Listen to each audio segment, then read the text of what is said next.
You cannot say nti abaana ba Bobby balina obuuso butono lwanjaga. Balina obuuso butono lwanjaga. Kati obutategera bwa Ismah at 69 years old. What do you have ng'osula na wansi? What do you have? Ngana visi kumeze mu bitundu by'ekyama. What do you have gwe Ismah? Faruku omuntu obadde mu government for 20 years okola ne President Museveni. Ofiiridde Seattle. Ng'embulira ebyo. Oyo omusajja bukyagenda mu America. Sente ze bamwononeddeko.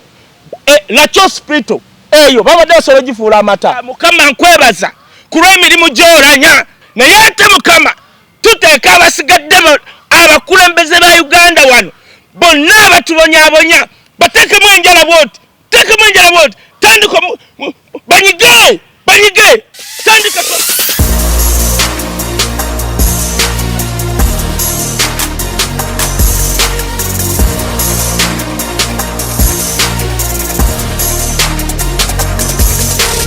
Ebirowoozo by'ogenda mu programu eno si bya management ya Gossip Live wabula bya muntu kinyomo nga bw'abyogedde. Assalamu alaikum wa rahmatullahi wa barakatuh. Mbalamusiza mwenna abaganda baffe wonna osinzira okubeera ng'otulaba yenze Sakozi Farouk mbeera eri mu Kampala kitalo nnyo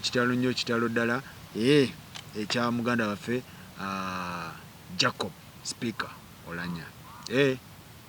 gasoka ne gayitinga naawo nti kino ne tulowooza nti abaana bano ab'oku mitimbagano bagattagatta ebintu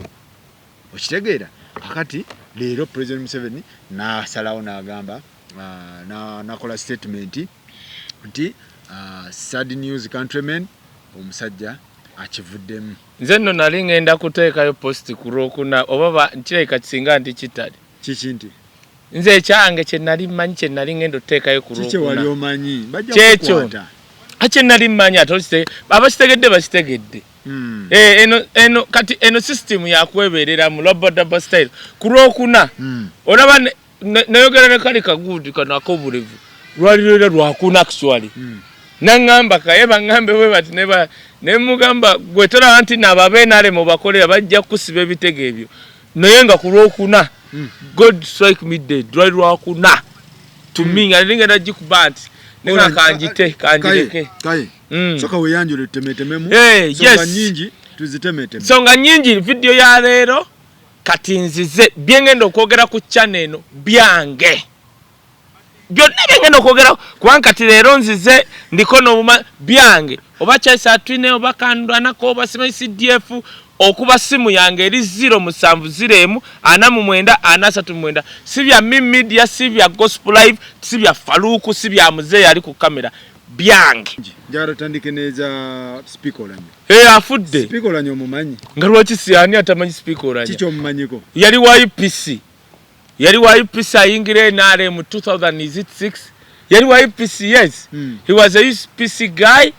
yerandiza yekka n'asoma ennabi mujabira byeje yasomera tebinkwata konajja simanyo bote bitya najja ne Makerere nayingira lo because bitya nekisinga obukulu now my major issue we yayingirira politics kubanga wayingira politics kati ateche kiba kinkwatako otegedde now najja nga wa UPC ayingira I think NRM if I'm not mistaken they will correct me 2006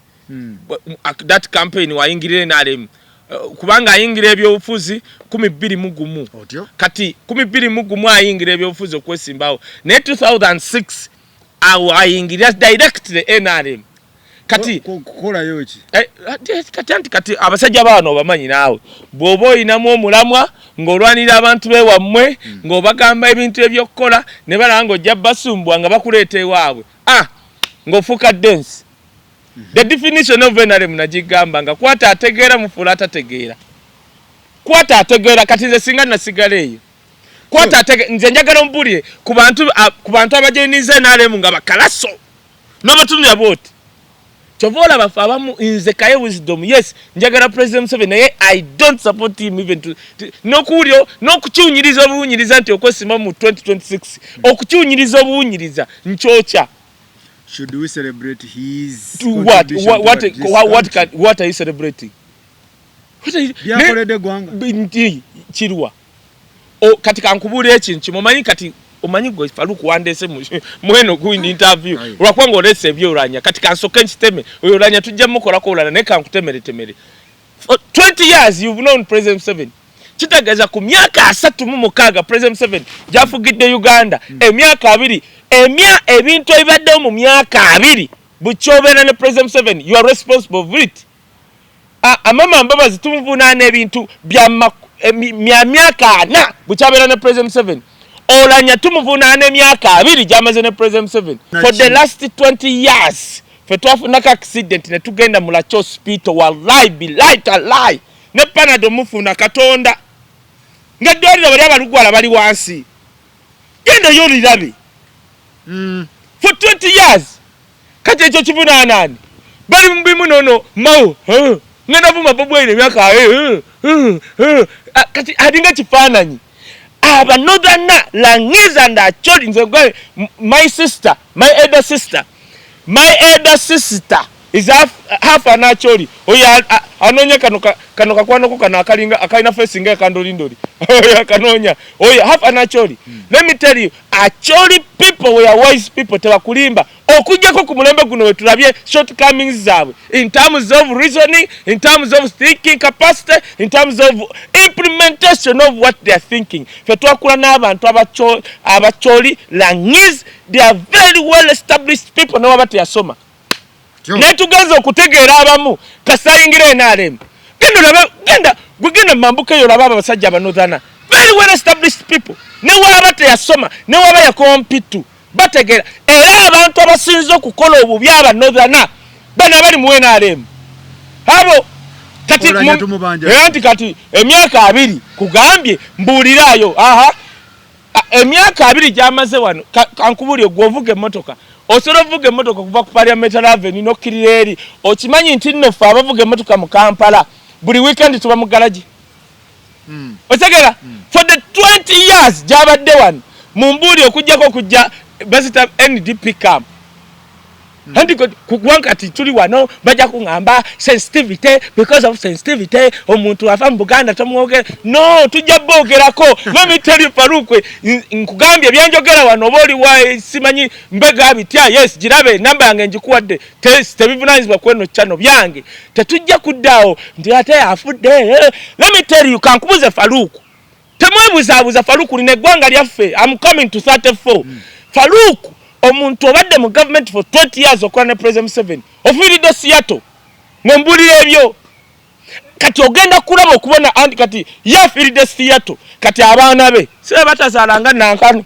abaana be ffe n'emisujja gigenda tulumira mu Lacho hospital kitegeeza yali avunaanyizibwa nnyo emyaka 2 birwadde kyebyo emyaka 2 temunyumiza nankani ebyo n'abalala abanaafa tugenda bavunaana myaka 2 anti Oulanya tazimba malwaliro Oulanya takola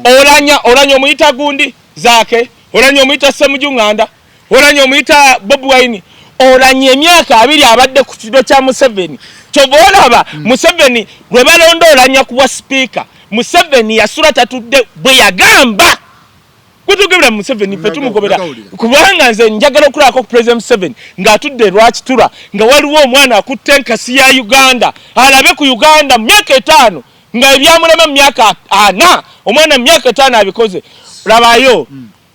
Museveni yasula atudde ng'akubira bakulembese bemupima simu mulonda Oulanya 5 3 goloza bakubiranga ku malusu Museveni atugamba Oulanya yayitamu yagamba ne kumacha yaddamu n'abakubira ndooza bwe yali awadde sente ntono ne bazikima Kadaga yali agenda kulyakako zino timu Kadaga sisobola nakwegaana nali timu Kadaga so kati Faruku Museveni watukira kukubira akalu kitegeeza you have leverage over him. You can influence him.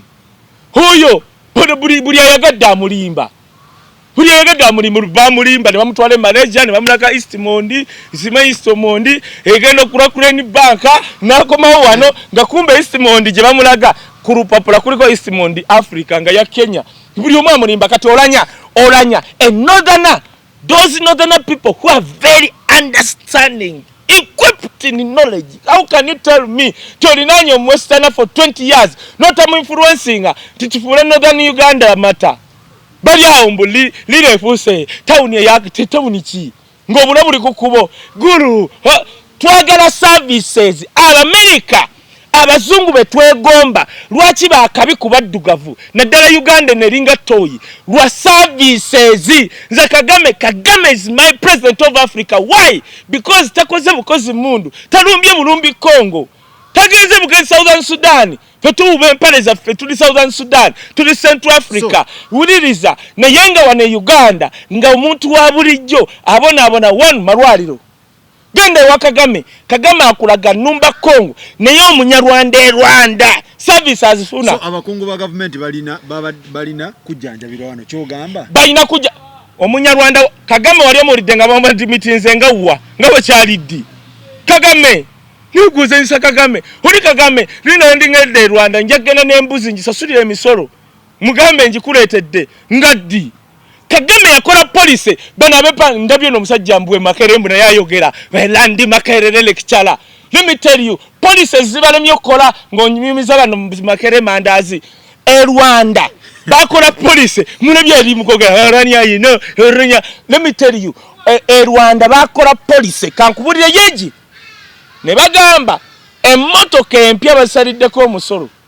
enkadde ne basiteeko omusolo munene kitegeeze Rwanda it is very cheaper okujja emmotoka ebungereza oba mu America jangwe Uganda abepanka mbubasoma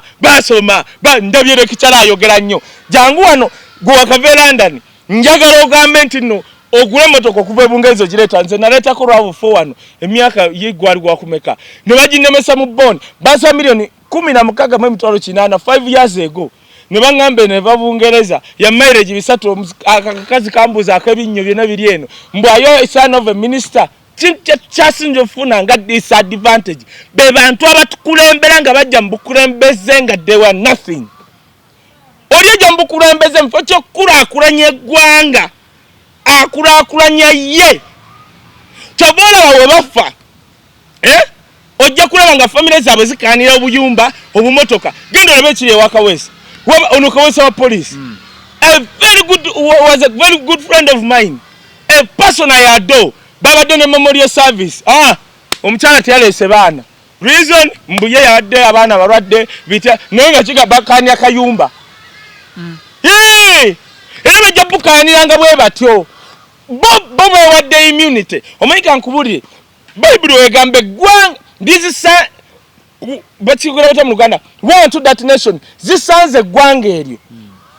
erirondo omukopi okuba omukulembeze waalyo kati omukopi oyo mufo kolere gwanga eryo yalowooza kayekusa akolere ye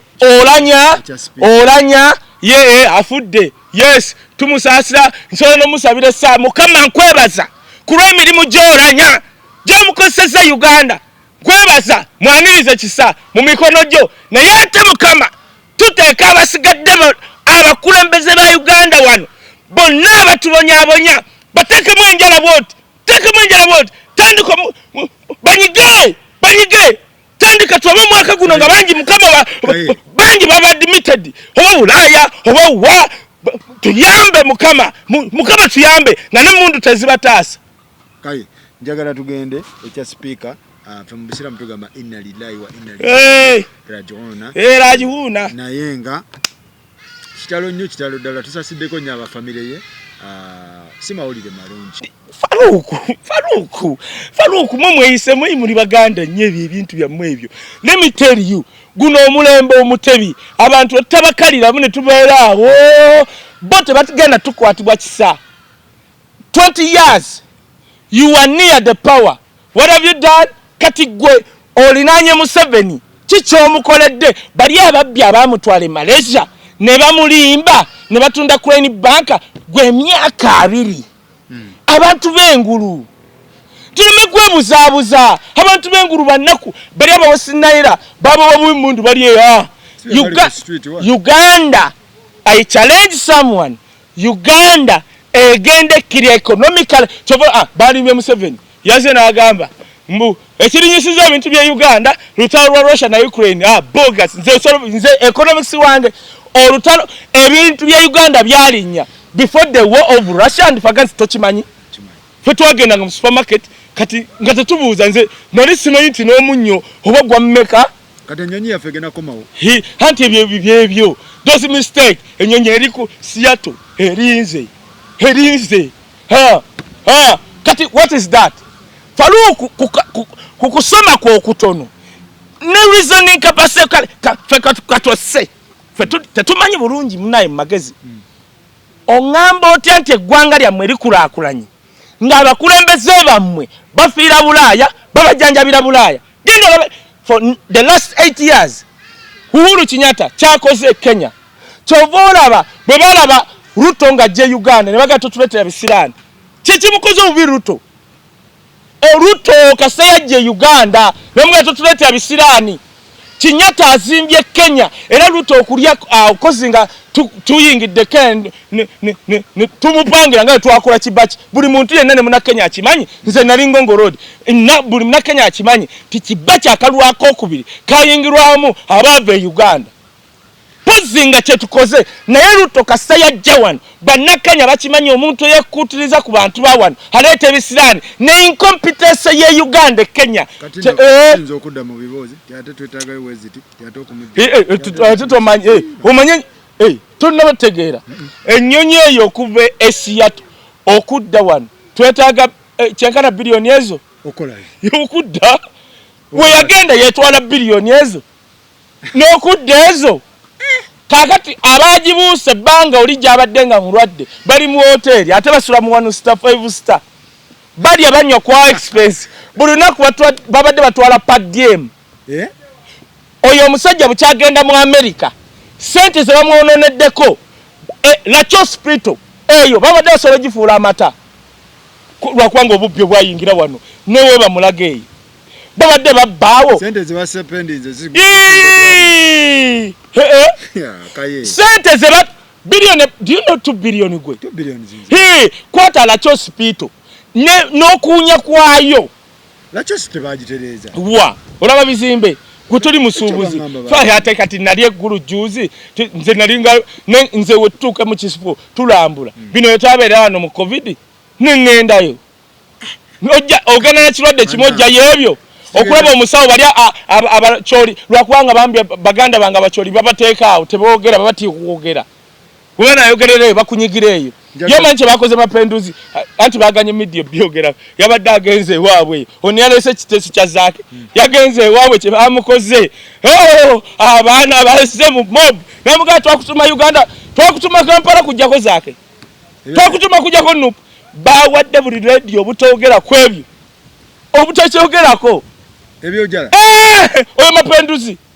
ate linda akalulu anti mugamba Bob Wine wa Buganda mulindina ogenda kawulira tugende ku nayo kitegedde yes nze Oulanyah we namwagalira bwe yawangula kaddaga speech gyasooka okuwa yali reconciliation. I loved his gentleness. I loved how he brought back people. Naye the mere fact is bongamba in terms of performance post legislation okuyisa amateeka bitya ebyo tubikola nga abaana babikola bonna babikola naye nze kyendiko kiri nti olinaanye Museveni kikyomukuddemu ku bantu ewammwe nga gwolaba entuŋŋama ebyuma gye bigenda na bitya ewammwe teras mwe muve ku byokusaaga Faluku nze Uganda ate nkiddamu nze newe banzita kankubule Faluku nagamba we ndituuka mu ggulu ngenda kusaba ate Katonda waba tampuli awulye bano nze wentuuka ate kino kyaba kyekisembayo bwe ntuuka ne bamala banzita naga ntuuka mu ggulu ne nga Katonda Mikairi aluwa awumule kati nze nkola anti Mikairi ye angel owokulwana nenga kati nze Mikairi oli Mikairi agira awumula banyamaze ngabo n'ekiso nembalinda ku mulyango gw'eggulu bonna geyena nsoka na basalasala mimwana nnyindo ishu ya Bobi Wine nalabye ekisubi ebintu bya kisubi byazeemu kati kigenda amazi kansooke enkubuli gwe Faluku lwakubanga olidde okunkwata nasoka nennyonnyola abantu kansooke bannange listen to me kachino kansooke nkinnyonnyola empola people to understand ndyoke ntuuka kali akasajja akali okumpi okufa kalina embaliga n'ebitego omulundi gumu gwe nalabyeko omuntu alina ebitege n'embaliga genda ko Ismah ichuli two things alina ebitege n'embaliga seba nko omuntu alwadde sukali na munnyo omulundi gumu ojja omukombeko bot ng'atuyanyi alina omunnyo ne sukali hako kati akansoke nkaleke wali kona kali nkubuulidde gwe gusoose Katonda ng'omulamu okulaba video yoyo Ismah situlanko bwenti n'endaba and I regret the 12 minutes zemulabyeko ate n'alimbira namu anti agambye nenda muogerako naye kino kyokka kyerabira agambye ye yafuna nnya naye mukwogera awo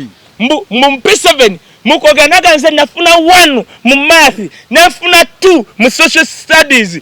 kati ezo teziba 3 agenzo gattamu nga tetumanyi segeza alimba ate I challenge him bwaleeta nga afuna nnya atano gange wegali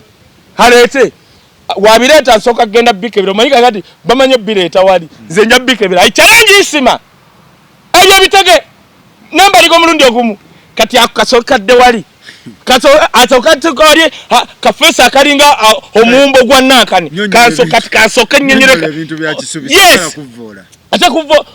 you cannot say no gamba abantu nti noleta ekikula ky'omwana woli mbwa amaaso ge galinga ga China kubanga nje nikino kanchogere ngasina omanyi mbadde njaga kwogera koyo Ismah kusembayo agambye nti family ya Bobby ne baganda be ne bakojja Solomon banyi banjaga ntaddewo milioni 5 buli mukulembeze wa Uganda ne bamukebera nga talina njaga tandike ku mutwe Ismah yakabajja mbuze bwa ine myaka 69 I challenge friend kugambe bazadde bafe bakuze ne bana abantu ganda asikisale muzayi wange I challenge weba issue yanjaga gwe Ismah atambula ngo omulambo I challenge millionaires buli yalwana wano bamukabere njaga Ismah bamukabere njaga njaga Ismah baba mukaberanga talina mu njaga milioni 5 ekyo kimu njaga Ismah bidole bye byawagire byenalemu bakebere omu kwomu webata mu njaga sagala bano bakasinja abayingidde oluvanyuma those are diplomat ba Ochola ba Charles Atwine those are diplomats tusaka tugende ku kino saga kyerabira ekyenjaga okinjijukiza ntaddewo milioni meka 5 bwe bakebera Ismah nga talina njaga ezo mu mubiri bweba Ismah njagala aleete ennya muwe mitwalo aga bwagamba yafuna nnya aga nnya ku gundi gwe wanteekako Ismah nga agambye sitambulanga Europe towalaba ensi n'endala ze nali neerabira nakkiriza kati nze sigenda kukkiriza busiru akasajja kagenda kufa ka myaka 69 nga kalumba Bobby substitute ki Ismah kubawagira esobola okukwata Uganda negituusa ku lyengedde mirembubula no Ismah kati kikyavumye avumye abaana ba Bobby point gyalese gyobootereza kati kansooke eno kati kansooke eno no kansooke eno nsooke nzire kwaka living dead kubanga akasajja okalakona ka living dead anytime is a dead person a very dead person kati kansooke eno Bobby Wine David Beckham walaba ka video nga asindikidde abaana ba Bobby Wine bwe yasindikira abaana ba Bobby Wine David Beckham munsi yonna every year agaba $1 million ezitaka wansi wa 10 mu charities era we yakola ka video yagamba Solomon ne sister we nti my son my children bangambyeko about you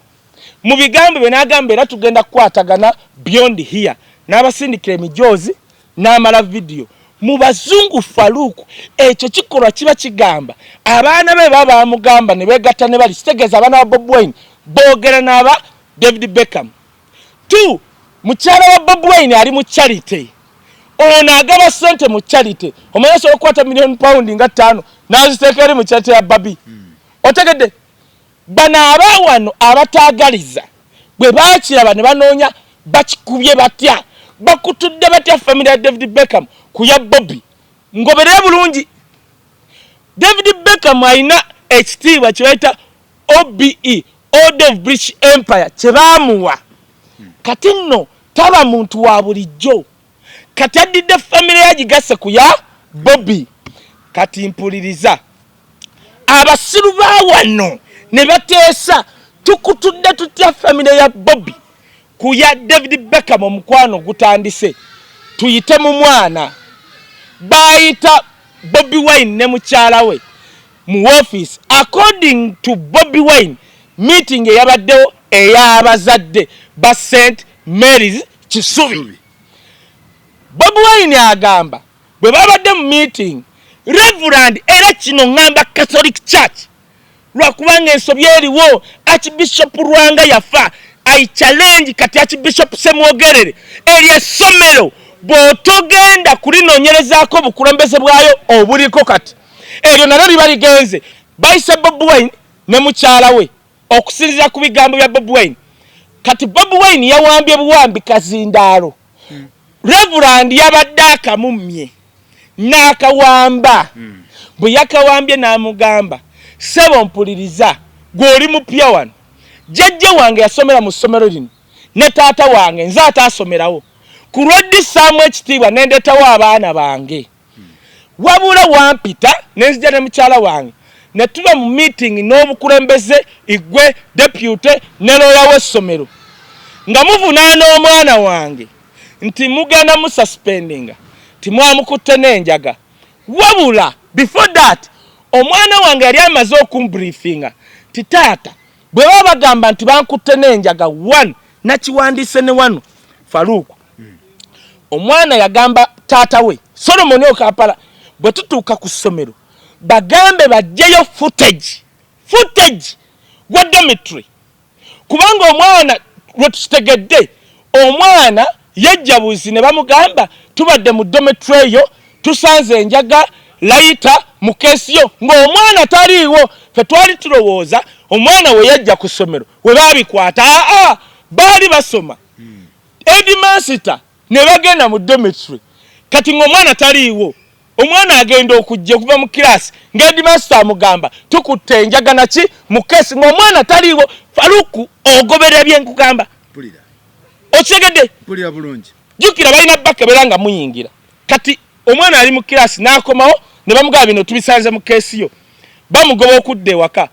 Bobby Wine mukyala we bajja babayita. Kati labayo omwana we n'agamba Bobby nti bw'otuuka gamba Headmaster bakuwe footage wa dormitory kubanga mu dormitory yaffe ng'abalenzi jjukira ngambye abantu essomero lya St. Mary's Kisubi lirina likodi embi ku baana abalenzi. Kyova olaba nze abaana basista bange basomerayo and I know what I'm talking about.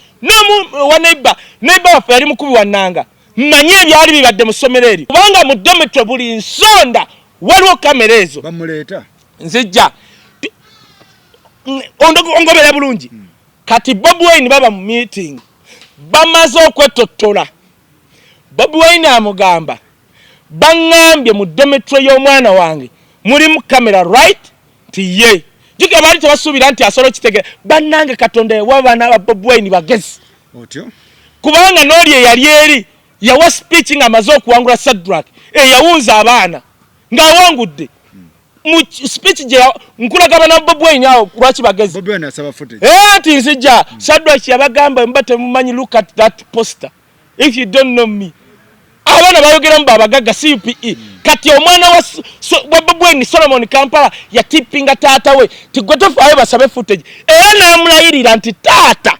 bwe bagamba nti nenjaga yavudde mu keesi yange I will take all full responsibility onkole kyoyagala. Wasaba Headmaster oyo Westerners namusaba and I pity those Westerners who are fooling this nation, who are bringing this nation, putting this nation at stake. Shame upon you Westerners. Kati nkubuulira Bobby Wine amugamba footage kati Headmaster bapipira bayita akola ku footage we bamuyita basooka kwogera naye eyo omanyi akola ku footage we yajja yabagamba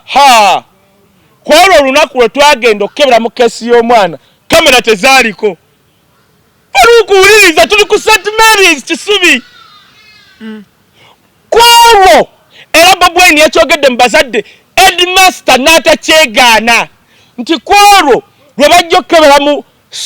keesi ya Solomon CCTV kamera tezaaliko. Omanyi kyetegeeza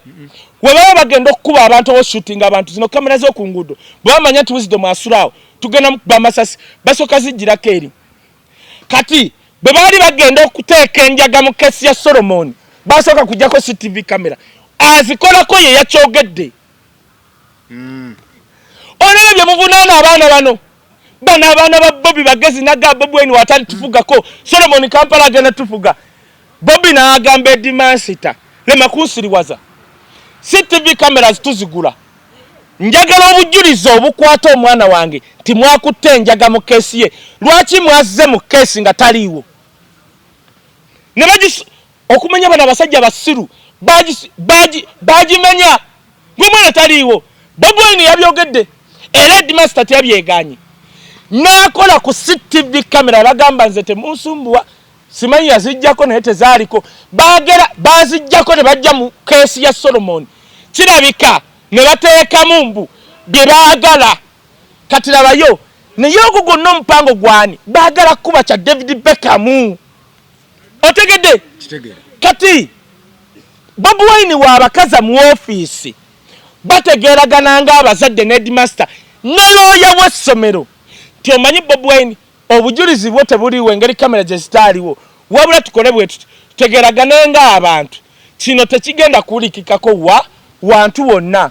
ko Bobi Wine anti nze kyenjagala omwana wange adde mu kirasi Edimansita agamba Bobby nsaasira we twagobedde omwanawo waliwo abaana abalala twagobye ku misango egimu egyekuusa ku birala bwe banaalaba omwanawo ng'akomyewo ku ssomero kijja kukola bubi guminkiriza dde waka wikisi bbiri wadde tiwali bujulizi nyamba kireme kulabika bubi Bobi Wine agaana Bobi Wine agamba mukyala we n'amugamba omanyi mwami leka okikkirize tudde kasa wikisi bbiri si nnene kasita Edimansita akunnyonnyodde baakoze ensobi kasa tebigenda kulikika wantu wonna Bobi Wine ngadde ewaka to his surprise Bobi Wine we yakyogedde mu parents meeting agamba nakwewunya musajja gwe Edimansita nakulaba ku mawulire ng'oyise bannamawulire ng'obagamba twagobye omwana wa Bobi Wine nga tumukutte n'enjaga nga bakikanyako mu maaso ga looya nti engeri we watali bujulizi nga twamugobye tukkiriza singa tumukomyawo kijja kulabika bubi mu baana abalala nti tumuwadde favor kati okumenya kyali kipange mwe bawestana mwe abagenda okuswaza abawestana mwe tugenda baswaza tugenda bajjayo because it's not a culture of Westerners to lie, to embezzle, to be stupid. We are going to tugenda banika gwe Edimansita gwe si gwe wakitalo sose mu St. Mary's Kisubi naye otegedde bakkaanya nga waliwo ne looya Edimansita n'ayita aba TV yaabwe ogimanyi n'osajogera kuwa era yasooka bifulumya ne bakola akalala ne baddira Alan Kasujja nze gwentwalanga NRM journalist abeera e Bungereza n'akitwitinga otegedde kati abuuza Edimansita ti musajja gwe toyina integrity obujulizi bwakubula obulumika omwana wange nti omukutte n'enjaga footage teyaliiwo nenzikaanya naawe ng'Edimansita naye n'oyita TV yammwe n'okola interview ne Kasujja n'obimuwa kitegeeza toyina integrity naye ffe abali munda twasitegera baali baagala mugoba ki ku David Beckham katuwulire ekirala nsonga bbiri omwana wa Bobi Wine Solomon Kampala yali agenda kwesimba kuba prefect agamba taata we nti nyina obuzibu ne Edimansita oyo yampise naŋŋaana okwesimbawo we tugenda ng'omusaba obujulizi bwange obw'enjaga mubuuze lwaki yaŋŋaanya okwesimbawo kati Bobi Wine agamba abazadde bwe nabuuza omusajja oyo muwestana lwaki omwana wange wamugaana okwesimbawo yaŋŋamba nti essomero ya St. Mary's Kisubi terikkiriza baana bali popular kwesimbawo mbu kubanga baba na advantage kuba liba ordinary student otegedde naye gundi teri mu ba ordinary boka nanyumyanga nawe bonga wano nanyumyanga nawe anti nkubuulira this western guy aswaza aba westerner St. Mary's terina mu ordinary people yamu ne first son gye yasome actually first son yabeerako alumni w'abaana basomerawo kati first son ajja okuba alumni si ordinary person otegedde nti kyali kisetinge obujulize bwaliwo otegedde nti bakkanya nga waliwo lawyer Headmaster Western n'alirizinga evidence n'alirizinga amawulire ku TV yaabwe abatulaba gye bamanyi obulungi n'awa ne evidence eyo Alan Kasujja otegedde lwaki baali baagala okuwa omwana wa Bobi Wine tikyava ku David Beckham otegedde kaakati ntuuka ku mulambo gwa Ismah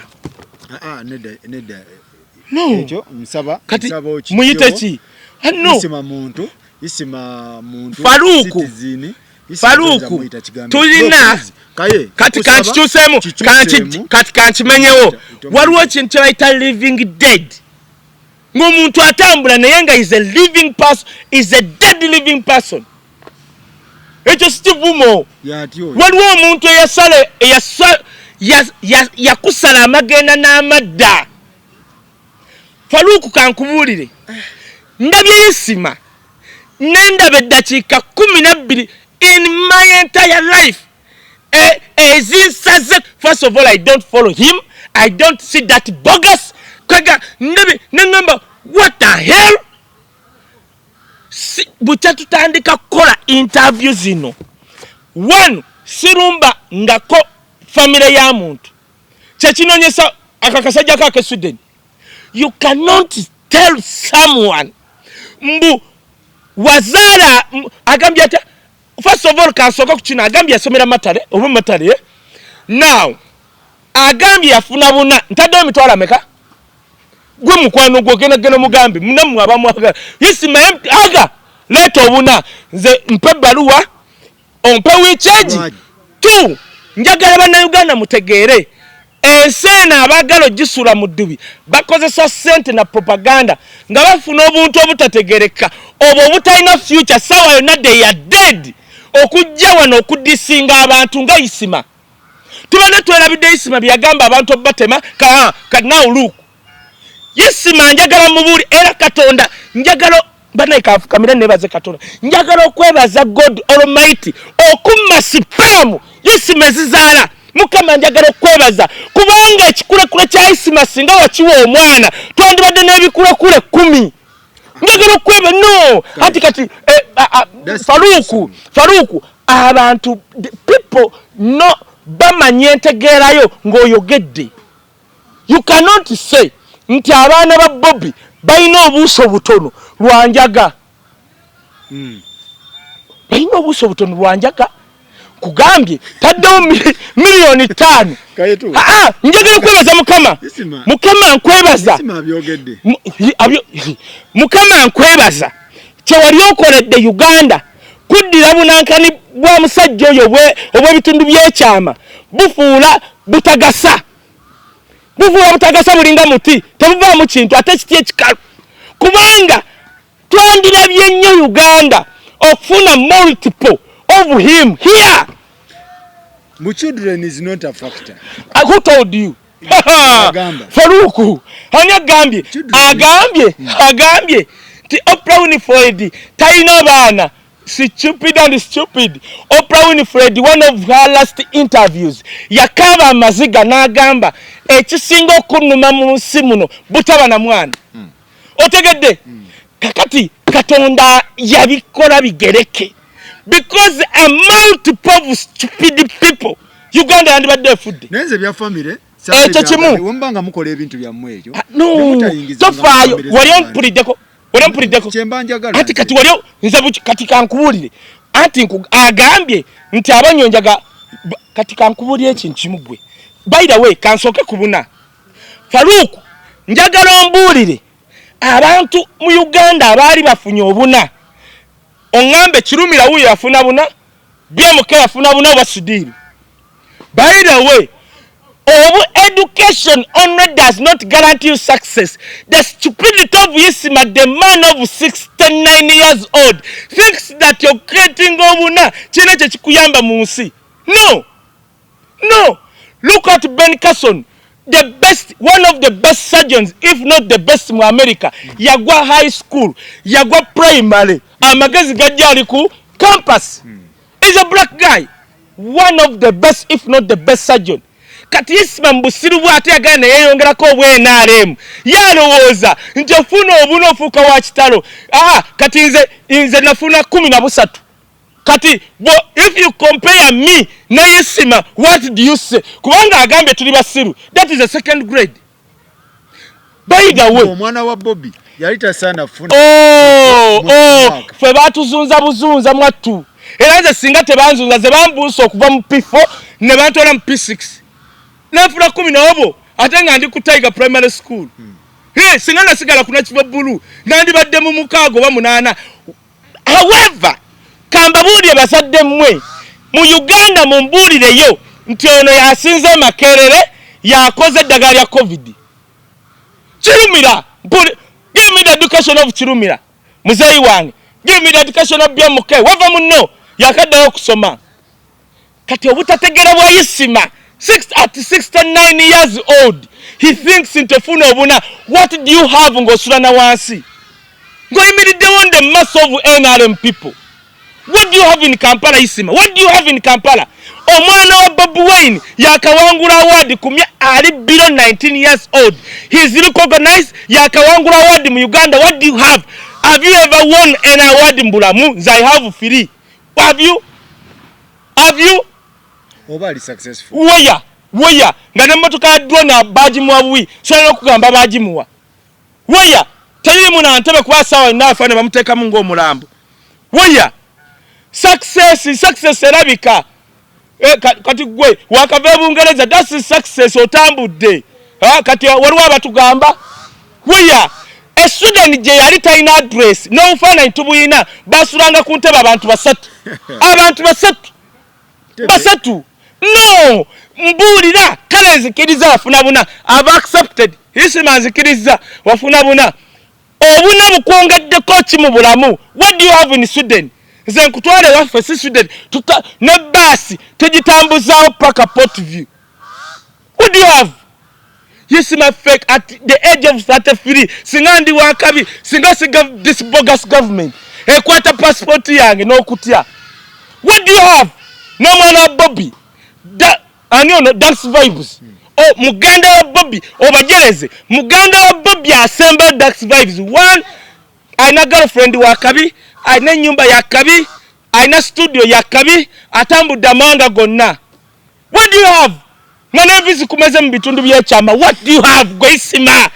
tubona babona na president munyumya mbozi za Luwero munyumya mbozi za Buzeyi I've been meeting no is it wanya gambi gwe tutambudde na Ismah mbyenaremu gwamanyi byendabye mubenaremu amo yakatambala karuwa mwenda bidabalo obadde shi gwe hani twali mu kutambula kwa Museveni nga fena tunabirawo waliwo ne gwe nalabe yalina irizi yajerabiramu oyagala njagala nsobola okuleta ano King Michael naalumiriza era twegeranga ne King Michael netugayi Michael tuli ku kiwano nalisobola kudduka waliwo yalina irizi yajerabira twanabirangawo fenna noono omukazi alina ababeera agalinga amakutiya yanabirangaawo era yamumananga naye si temanyi kubanga natunula ebitundu bye byonna ebyekyama nga bigatta n'akabina nenga kiki kino era nze neewuunya n'abakola ki nga omupimeeno ne mu maaso byonna biri awo nengamba omusajja kyamusobola ono kujjako mu Sudan no Ismah yanaabiraawo Ismah genda omulabe kubanga tebatuwa Ismah bajja ekkololo nze nali official MC bajja nga tebalina kaadi nga tebalina kantu nga tetulina bisala birevu nayo anti kati okuba ffenna tekitegeeza nti obusiru tubwenkanya you can't abuse someone's people like children more so nga Bobi Wine kambuuze Ismah bawagira abenaremu I challenge Ismah bawagira abenaremu bajje abaana babwe kiki bali babadde wano basobedde Kampala High St. Mary's Kisubi ambulire bali besimbye masomero ne bayitamu I challenge bawagira anti katuli kuba tuwagira Ismah bawagira I challenge ogambye nti omwana wa Bobby yafuna 14 musiru bawagira omanyize bafuna bazijjayo mbabirizi anyono musajja nkunyingi yakamalo gena kwa electoral commission ng'asaba yasimbawo omu empapula ze z'obuyigiriza ne zibula stupid bichi byogera Ismah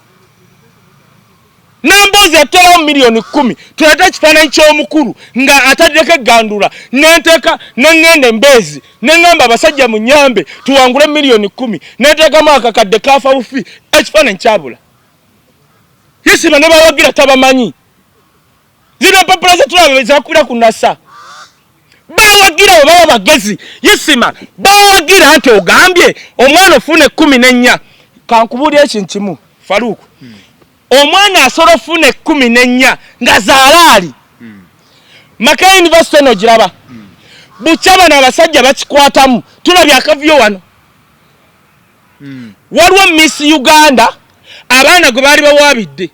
ne bagamba twasoma naye naye teyatuula PPM naye n'agraduatinga waliwo tetubimanyi kati akasajja ka myaka 69 ka Ismah kasiru kavuma bali tekamanyi ne bano nti bakawagira empapula zabula I challenge bafuna mmeka nze muzeyi wange sale buli omuntu akimanyize yafuna mu senior 4 ate nno yatulanga mu kirasi nno ate ye nno ekyo volanze tedi nasobola kunzija ku sale yajjanga mu kirasi n'atuula ne tumulabako bali twabalabako sale yatuula ebibuuzo nga tumulaba sale omwana we n'amusinga ye yafuna first grade ye sale n'afuna oba second ye nga tumulaba abalala tetubalabangako njagala tumalirize muganda maliriza n'abantu akanyiikuuli kano kambabuulire mu Uganda tulina nga bwe mulaba failed state tulina failed people sexually transmitted stupidity waliwo abantu betuyita ba sexually transmitted stupidity those are the likes of Ismah don't give them attention kubanga Uganda egenda walala kati bwayogera ebyekisiru wano mumubuuze bawagira ab'NRM bawagira okuva ku mutwe baleete empapula zaabwe ez'okusoma 1 bawagira no gwampulira ayagala okujja naye aleete okuva ku primary twabe performance 2 3 engeri gyewa performinga mu ssomero does not portray your level of understanding. That stupid guy does not understand that. Tuyanze mwebale nnyo mwebadde tubadde ne Kaye wisdom ensonga bwezityo bwezibadde naye nze kyenjagala bano muba mwevumavumayo ku bintu byammwe byagundi family zide out munnyonnyole abantu ensonga ku nsonga lwaki tompayo dakiika 5 obudde bugenze Kaye tujja kukwatagana next time tubeerenga tukimenyamenya mwebale nnyo mwebale ddala.